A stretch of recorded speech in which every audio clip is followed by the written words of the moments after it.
ഇപ്പോൾ നൽകാൻ കഴിയുന്ന പ്രധാനപ്പെട്ട വാർത്ത, ദോഹയിൽ രണ്ടാം ദിവസവും ചർച്ച പുരോഗമിക്കുന്നതിനിടയിൽ തന്നെ ഇസ്രായേൽ തിരക്കിട്ട ഒരു നീക്കം നടത്തുന്നു. വടക്കൻ ഖാൻ യൂനിസിലും കിഴക്കൻ ദേർ അൽ ബലാഹിയിലുമുള്ള പലസ്തീനികളോട് എത്രയും പെട്ടെന്ന് അവിടം ഒഴിഞ്ഞു പോകാൻ ഒരു മുന്നറിയിപ്പ് IDF നൽകിയിരിക്കുന്നു എന്നുള്ളത് തന്നെയാണ് ഏറ്റവും പ്രധാനപ്പെട്ട വാർത്ത.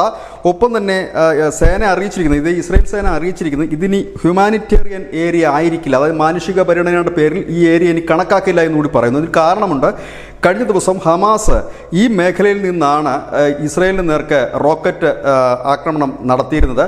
ഹമാസ് ഇവിടെ മനുഷ്യരെ കവചമാക്കിക്കൊണ്ട് പുതിയ ഏരിയ, അതായത് ഈ വടക്കൻ ഖാൻ യൂനിസിലും കിഴക്കൻ ദേർ അൽ ബഹായിലും ഒക്കെ ഉള്ള തുരങ്കങ്ങളും മറ്റും ഉപയോഗിച്ചു അവിടെ പുതിയൊരു ഏരിയ, ഗാസയിലെ ഏതാണ്ട് 90% ഇസ്രായേൽ സേനയുടെ അധീനതയിലാണെങ്കിൽ പോലും ഈ ഒരു ഏരിയയിൽ ഇസ്രായേൽ ഇതിനു മുൻപ് ആക്രമണങ്ങൾ വലിയ രീതിയിൽ നടത്തിയിരുന്നില്ല. ഈ ഏരിയ കേന്ദ്രീകരിച്ചാണ് ഇപ്പോൾ ഹമാസ് പ്രവർത്തിക്കുന്നത്. അതുകൊണ്ട് തന്നെ അവർക്കെതിരെ ശക്തമായ ഒരു തിരിച്ചടി കൊടുക്കാൻ തങ്ങൾ പോവുകയാണ്. അതുകൊണ്ട് വലിയ രീതിയിലുള്ള സിവിലിയന്മാർ മരിച്ചു വീഴുന്ന ഒരു സാഹചര്യം ഒഴിവാക്കുന്നതിന് വേണ്ടിയിട്ടാണ് എത്രയും പെട്ടെന്ന് അവിടെ നിന്ന് ജനങ്ങൾ ഒഴിഞ്ഞു പോകാൻ അടിയന്തരമായ മുന്നറിയിപ്പ് നൽകിയിരിക്കുന്നത്. ഏതായാലും കഴിഞ്ഞ ദിവസം ഇസ്രായേലിന് നേർക്ക് ഹമാസിൻ്റെ ഒരു റോക്കറ്റ് ആക്രമണം ഉണ്ടായിരുന്നു. 2 റോക്കറ്റുകളാണ് വിക്ഷേപിച്ചിരുന്നത്. അത് പ്രധാനമായും ഈ ഏരിയയിൽ നിന്നാണ് വിക്ഷേപിച്ചിരുന്നത്. അതുകൊണ്ട് തന്നെയാണ് ഇസ്രായേൽ പറയുന്നത്, ഇനി ആ ഏരിയ ഞങ്ങൾ മാനുഷിക പരിഗണനയുടെ പേരിൽ ഉൾപ്പെടുത്തില്ല, ഇവിടെ നിന്ന് പെട്ടെന്ന് പോകണം എന്നുള്ളത്. കാരണം ഒരു ഭാഗത്ത് ചർച്ച നടക്കുന്നു, മറുഭാഗത്ത് തിരക്കിട്ട്, അതായത് ഒരുപക്ഷെ ഈ ചർച്ച ഒരു വെടിനിർത്തലിലേക്ക് എത്തുന്നതിന് മുമ്പ് ഈ ഹമാസിനെ ഏതാണ്ട് ഒരു 90% ഇല്ലെങ്കിൽ 95% പൂർണ്ണമായി തന്നെ ഇല്ലാതാക്കുക എന്നുള്ളൊരു നിലയിലേക്കാകാം ഒരു പക്ഷേ ഇസ്രായേലിൽ നീക്കം. ഏതായാലും ഇപ്പോൾ